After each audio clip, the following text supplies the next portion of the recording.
कबीर जी की जीवनी भाग 5। कबीर और धर्म गुरुओं का सामना, शिष्यों में परिवर्तन। नमस्कार दोस्तों, आप सुन रहे हैं ऑडियो कहानी बाय संयोगिता। कबीर जी की महागाथा में आपका फिर से स्वागत है।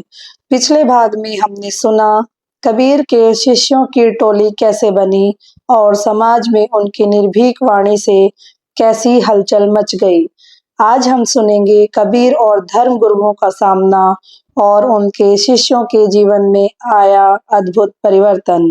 दोस्तों, अगर आप इस जीवनी के बाकी सभी भाग सुनना चाहते हैं तो अभी हमारे चैनल को सब्सक्राइब करें और बेल आइकन दबाएं ताकि कबीर जी की पूरी 10 कड़ियों वाली जीवनी आप मिस न करें।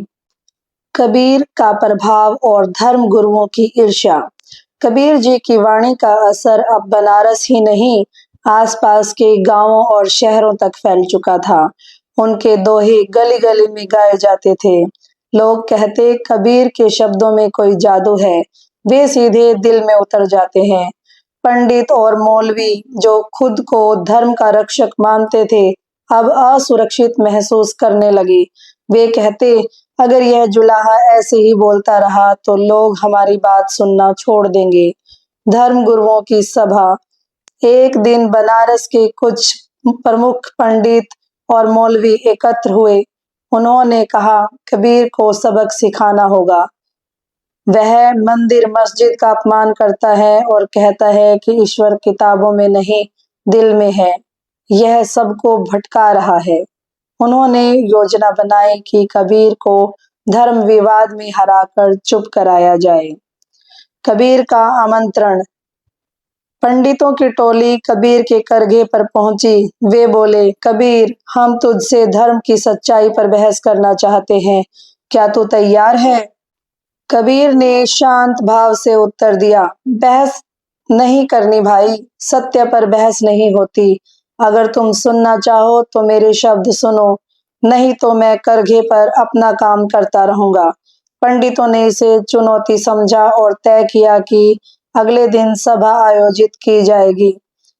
धर्म सभा में कबीर का सामना। अगले दिन एक बड़ा मैदान सजाया गया। पंडितों, मौलवियों, साधुओं और आम लोगों की भीड़ जमा हो गई।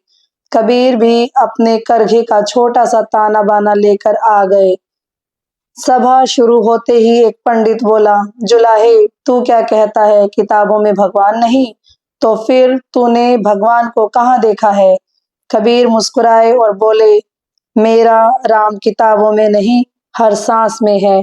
तुम पढ़ते हो, मैं जीता हूँ। सभा में सन्नाटा छा गया। कबीर का दोहा जिसने सबको चुप कर दिया। कबीर ने उसी समय अपना एक प्रसिद्ध दोहा सुनाया, कंकर पाथर जोड़ी की मस्जिद लई चिनाए, ता चढ़ी मुल्ला बांग दे क्या बहरा हुआ खुदाए। मौलवी तमतमा गए, यह अल्लाह का अपमान है। कबीर बोले, मैं अल्लाह का नहीं, उस दिखावे का विरोध करता हूँ जहाँ इंसान का दिल साफ नहीं। शिष्यों में परिवर्तन। सभा में कबीर के शिष्य भी मौजूद थे। वे देख रहे थे कि उनका गुरु कितनी निर्भीकता से सत्य बोल रहा है। सभा के बाद एक शिष्य ने कहा, बाबा, क्या लोग आपको मारेंगे नहीं? कबीर ने हंसकर कहा, अगर सत्य कहने से मृत्यु आती है तो यह मृत्यु भी मोक्ष है। डरो मत, राम का नाम सबसे बड़ा कवच है। शिष्य इसी बात से गहराई तक प्रभावित हुए। कबीर का जीवन संदेश। कबीर शिष्यों को अक्सर कहते, धर्म केवल रीति रिवाजों का नाम नहीं, धर्म है सत्य को पहचानना, प्रेम करना और करुणा फैलाना। अगर तुम किसी से नफरत करते हो तो चाहे 100 बार पूजा करो, वह व्यर्थ है। वे गाते, प्रेम गली अति सांकरी, तामे दो न समाए, जब मैं था तब हरि नहीं, अब हरि है मैं नाय। समाज में फैली कबीर की वाणी।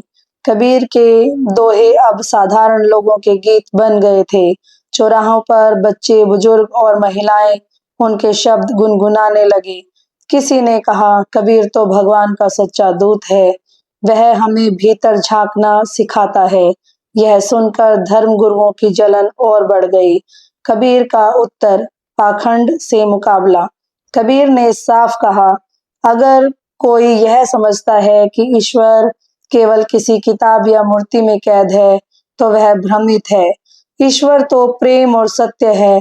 उसे पाने के लिए न जाति ऊंची चाहिए, न बड़ा मंदिर, बस एक सच्चा दिल चाहिए। वे कहते, माला फेरत जुग भया, फिरा न मन का फेर, कर का मन का डार दे, मन का फेर। कबीर अब एक ऐसे संत बन चुके थे जो सत्य को जीते और निडरता से बोलते।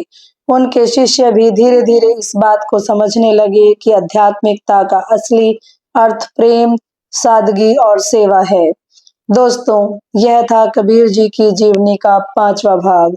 कबीर और धर्म गुरुओं का सामना, शिष्यों में परिवर्तन। अगर आपको यह भाग पसंद आया तो अभी चैनल को सब्सक्राइब करें और बेल आइकन दबाएं, ताकि आप कबीर जी की इस 10 भागों वाली महागाथा के अगले हिस्सों को मिस न करें। अगले भाग में हम सुनेंगे कबीर का बनारस से बाहर जाना, राजवीर सिंह से मुलाकात और नए शिष्यों का आगमन। मैं हूं संयोगिता और आप सुन रहे हैं ऑडियो कहानी बाय संयोगिता।